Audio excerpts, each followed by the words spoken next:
Breiden, I got to ask you about your alma mater, though.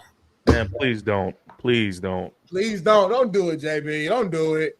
Are they on upset alert, Breiden, against South Carolina this week? Is LSU on upset alert?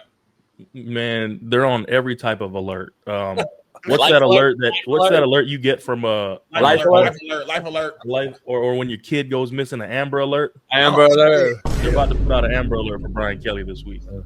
You talking about the one that remember the commercial of the ladies on the thing going down the stairs? I can't get up. She's in a chair on the stairs at her house because she can't walk up the stairs at her own house. Yeah. You're telling me that's Brian Kelly or the OC? It's not even an upset alert this week because like nobody's looking at this team as if they're like the heavy favorites anymore. It's not an upset. That's how bad it's gotten. So they're just expected to lose. Fuck it. You know what the crazy part is? Everybody's been saying that Nussmeier isn't hurt. So there's a lot of turmoil shit in LSU that's been going on that's just not sitting right with me because, all of a sudden before they were saying his oblique was hurt. He had an injury since fall camp. And now they're talking about, well, he's not hurt. It's the offense. And there's just so much finger pointing going on right now. That's how I know internally it's just disgusting right now. And they're just due for and I'm kind of being bad saying this because it's my alumni and my alma mater, but man, they're in for a rude awakening with this schedule coming up. There's a lot of teams that have a hell of a schedule in the SEC. I got to ask you something before we move on to the next question, Smitty. Like Cam Newton is going at fucking Barstool. What's the name? Portnoy. So Portnoy came out and was like, "Oh, the SEC's no longer what it was 10 years ago." And then Cam Newton went through like this checklist and was like, "Come on now, Michigan's not even as good as like our sixth best team, Vanderbilt." Right. Like I kind of agree with Cam. I'm not sold on the Big 10 yet. Like I'm not sold. I don't think it's even close to the SEC this year or any year. I know they've changed and moved all these teams, but listen, man, come on. Penn State just lost to UCLA. Like there's just no exception. Vanderbilt's a good football team. Like that team right there, even though the score was indicative, they were in it with Alabama the whole game. I think they can go on and make a run and not even lose another game based on their schedule, be a playoff team. I don't know how many playoff teams the SEC has. But, like, I don't see that being a thing. And then everyone wants to go say, oh, the SEC's overrated. Well, football's watered down right now. Regardless, every single conference is watered down. But at the end of the day, if you have to pick, there's still no comparison, in my opinion. Talent, facility, and ranking. Is SEC still king of the hill? Is that for me or Smitty? I thought it was for you. Oh, I think the SEC is still the king of the hill just because of the competition.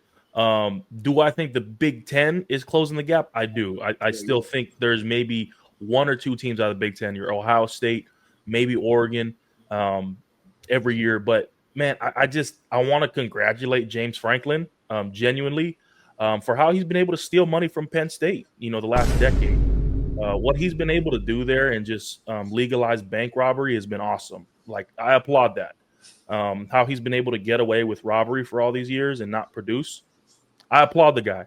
I'm looking at that's JB's homie right there. Like him and JB like man, hey, look, whatever. Breiden, we've been in some titty bars together, Breiden. It's not like that. We've been in some titty bars. We're cool. I text him for a couple coaching buddies that give me a job. Yeah.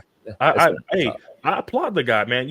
You go out there and you're able to steal this much money from Penn State over the years, dude. I applaud you, man. Let me ask you. So, if I'm devil's advocate and I come at you with the common question nowadays, well, the grass ain't greener, Breiden. You can't. Who are you gonna get? Who do you trade him for if you could actually trade? Because if I was UCLA, I would still hire him at UCLA, though, right? You would.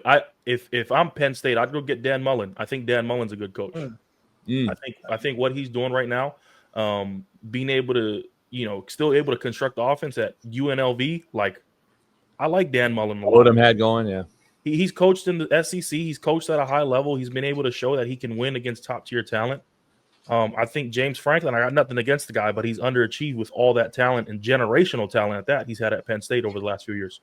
Nah, he has. There's only three guys though. Like if you break it down, there's three guys with natties coaching right now. Like that's it. There's 3 guys. So it's hard to like. For me, it's like who do you go get, and then you're back to like rebuild. Like then you're a rebuild, and now you're like, oh well, I needed my guys, I wanted my guys, and then and then you got to pay out James, I think $50 million, and then whoever you got to pay the new guy is. Let's just say Urban Meyer. Let's just say throw shit at the wall. Urban Meyer comes in, he's gonna want fucking $100 million.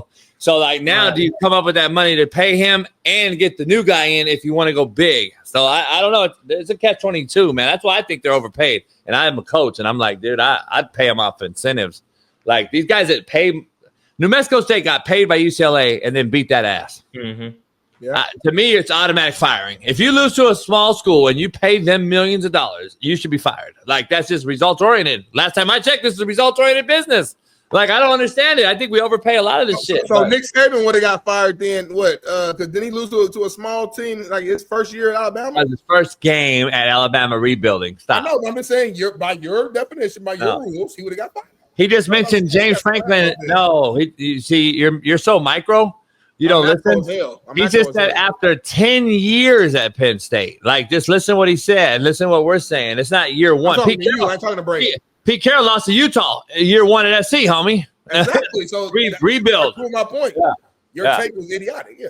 Yeah, you're not. Your BPS internet's Cricket Mobile is fucked up anyway, so it's all cut in and out. So you need to go get what is it? What's the first Mint Mobile? We need Mint Mobile. Call it fucking what's the name, homie? I don't know. Like he said, LSU may not be on upset alert. They may just be on alert.